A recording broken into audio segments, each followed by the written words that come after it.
আমি একাধিক হবে না, আমি হবে কজন? গণতন্ত্র নিয়ে যারা ইসলাম প্রতিষ্ঠা করার স্বপ্ন দেখে দল বানান, তারা দলীয় আমি ইসলামের দৃষ্টিতে তারা বিষয় আমি আমি দেখবো আমি ঠিক কিনা। যদি আপনি আমির হন, দলিল বলে যে আমি আপনাকে আমি মেনে নিব, তাহলে আমির কজন থাকবে? একজন।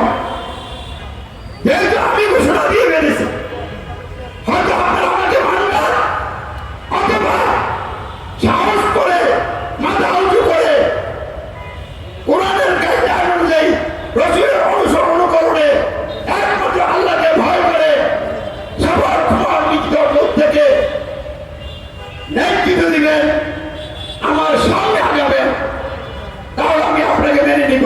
তখন আমি আমির থাকবো না, আপনি আমির থাকবেন। তাহলে আমি একাধিক হবে না, আমির হবে কজন? গণতন্ত্র নিয়ে যারা ইসলাম প্রতিষ্ঠা করার স্বপ্ন দেখে দল বানান, তারা দলীয় আমি ইসলামের দৃষ্টিতে তারা আমির না।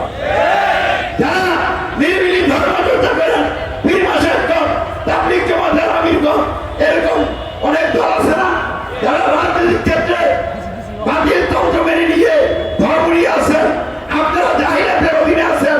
এইসব দলের আমির রেখেও আমির নয়, কোরআন তাদেরকে আমির বলে না। তারপরে যারা ইসলাম প্রতিষ্ঠার নামে, কিতাবের নামে সশস্ত্র সংগ্রাম করেন, আপনাদের এই সশস্ত্র সংগ্রামের নাম হচ্ছে সন্ত্রাস। এটা ইসলাম নয়।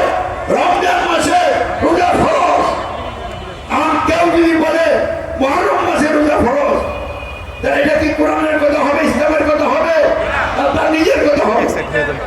ইসলামী রাষ্ট্র হইলে যদি ইসলামী রাষ্ট্রের উপরে কেউ আক্রমণ করে, তখন ইসলামী রাষ্ট্রের নেতৃত্বে যিনি থাকবেন, তিনি মোকাবেলা করার জন্য সশস্ত্র লড়াইয়ের অর্ডার দিন।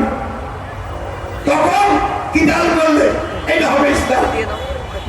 আল্লাহ রাসূলকে আল্লাহ মদিনার রাষ্ট্র নেতৃত্ব লাভের আগে সশস্ত্র লড়াইয়ের নির্দেশ দেন নাই, বরং খুব খুব হাত সংযত রাখো, সবর করো, ক্ষমা করো, মোকাবেলা করিও না, এই গাইডলাইন দিয়েছেন।